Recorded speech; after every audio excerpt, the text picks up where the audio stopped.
20 שנה. רועי קליין זה... מושג. כן.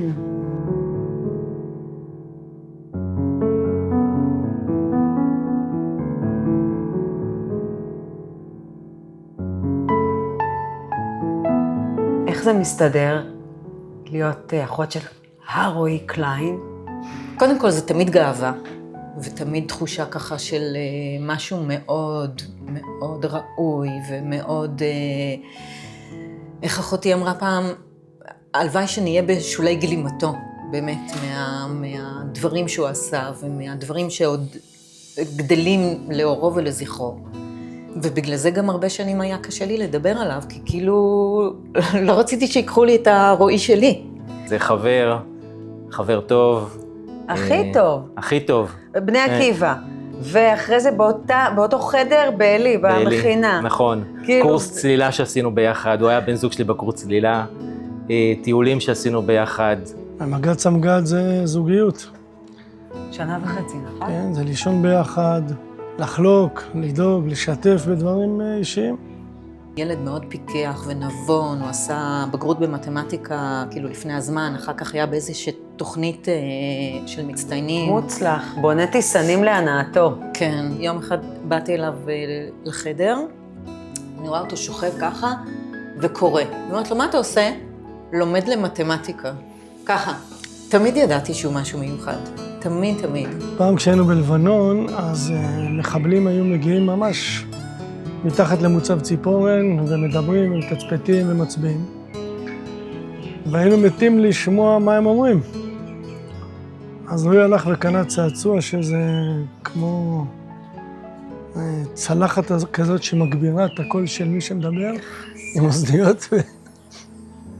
טיילנו בנחל עמוד, ואנחנו החברים כבר די עייפים, די גמורים, ובאחת העצירות פתאום רועי נעמד על סלע, למול הנחל, ושר בקול גדול את השיר עוד לא תמו כל פלאייך. ומבחינתו זה היה כמו תפילה. כשהוא חזר אלינו הוא לא חייך, הוא לא צחק.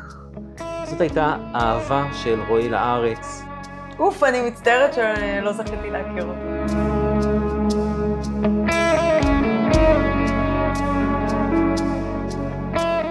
הוא היה מתעכב לברך ברכת המזון. אז אמרתי לו, קליין, תלמד אותי ברכה קצרה, שאני יודע להשתמש בה.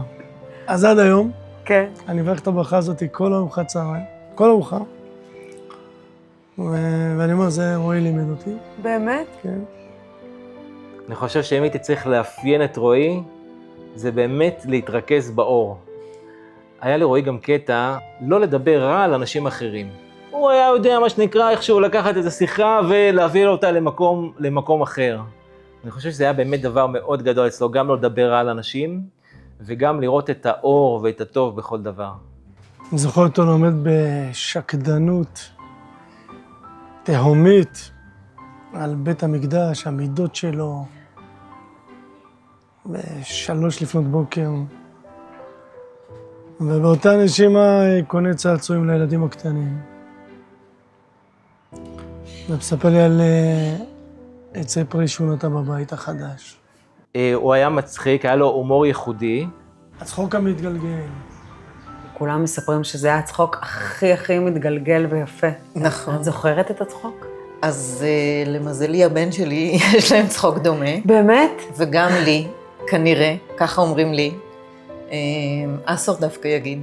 כאילו פעם אחת נפגשנו בהזכרה או ביום הזיכרון, ואז הוא אמר לי, תצחקי עוד פעם, כאילו זה ממש מזכיר לו. זה החיה אותו. כן, מי שהכיר אותו טוב אז ראה שיש לו ככה נימת צחוק על הפנים. אפילו שהוא רציני מאוד, הוא לא היה יכול להיות כאילו רציני עד הסוף. עכשיו, גם כשהוא היה כועס, לדוגמה, בתור מדריך בבני עקיבא, והוא היה נראה מאוד עצבני, אנחנו, החברים הקרובים, היינו יודעים לראות גם את החיוך הקטן. הפעם היחידה שהאמת שראיתי אותו מאוד מאוד רציני, אבל אני לא חושבת שזה רצינות, זה כשהוא התחתן, בחופה, כאילו קדושת הרגע. כנראה הוא היה במקומות עליונים או משהו מאוד מאוד רוחני. קליין הוא מתוק אמיתי. גם גיבור וגם בעצמו הלם, בחור צעיר.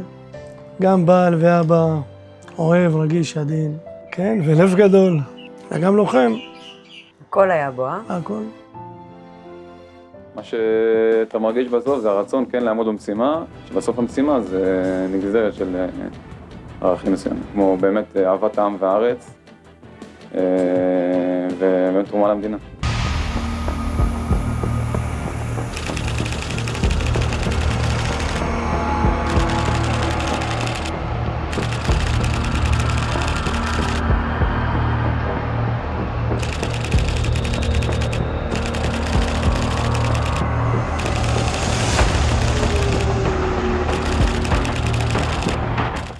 ב2:30 בלילה נעים קדימה, ולמול כל זה, אז אנחנו מפקדים, הולכים בראש. אני איתי עם פלוגה א' בצד אחד ורואים ג' בצד שני. ואני זוכר בלילה שהוא מדווח לי על ההתקלות, ואני אומר לו שישימו חיפוי ויצאו להסתער, שאני סומך עליו ושאני אוהב אותו, שיהיה בהצלחה. מתחיל ירי, האקוסטיקה שלי רק מאוד קשה להבין מאיפה. ככה בסוליים, הכוח של למטה של קליין ואלון הצליח להרוג ב10 מחבלים עד כאן. ובאיזשהו שלב הוא נעלם לי מהקשר.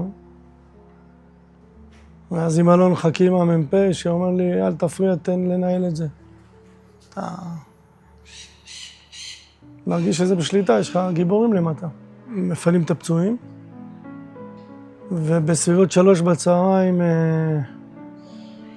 אחרי שפינינו את כל הפצועים, אני פעם ראשונה עוצר ומתלבט עם המח"ט האם לפנות את החללים, ולא מוכנים לצאת עד שהמשימה לא תסתיים.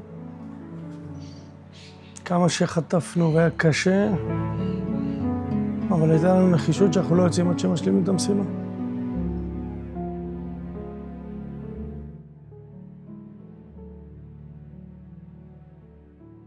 קפץ על רימון כדי להציל את החברים שלו. מתי גיליתם על זה? נראה לי יום למחרת, עוד לפני אפילו הלוויה.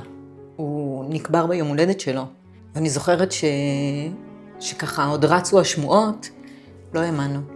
היה מאוד קשה לתפוס את זה ולהבין. בכלל לא הכרתי את רועי כחייל, כמפקד, כמישהו שרץ בג'בלאות, שנותן פקודות, זה כאילו הוא הכי קטן. כל הסיטואציה בכלל לא הייתה נראית לי הגיונית. אז אני אגיד שלא הופתעתי, כי הכרתי את ההתנהלות של רועי במהלך השנים.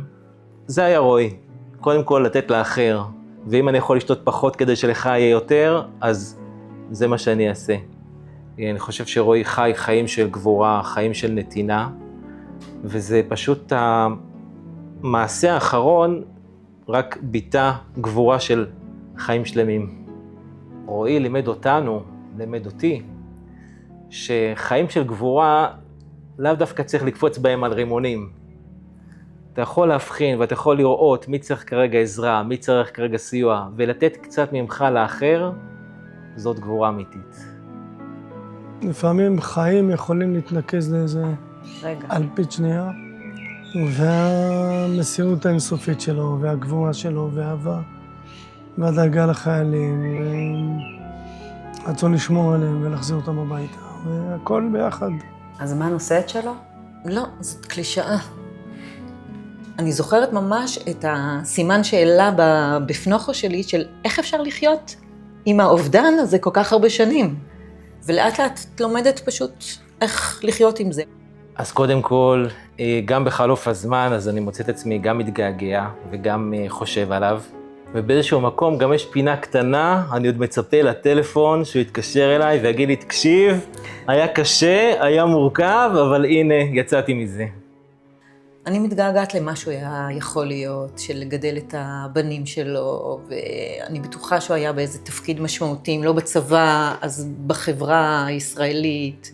אין ספק שכאילו פספוס. לבן השלישי קראנו על שמו של רועי. לשמחתי גם מבחינת אשתי, זאת לא הייתה שאלה בכלל. יש לנו דור שהתגלה במלוא תפארתו במלחמה הזאת. רועי והגיבורים תרמו תרומה גדולה לאתוס של הדור הזה. מה נאחל לעם ישראל? שנחיה כאן בשלום, נצליח להתרומם מעל הכאב והאובדן, ונזכור, לזכור את כולם.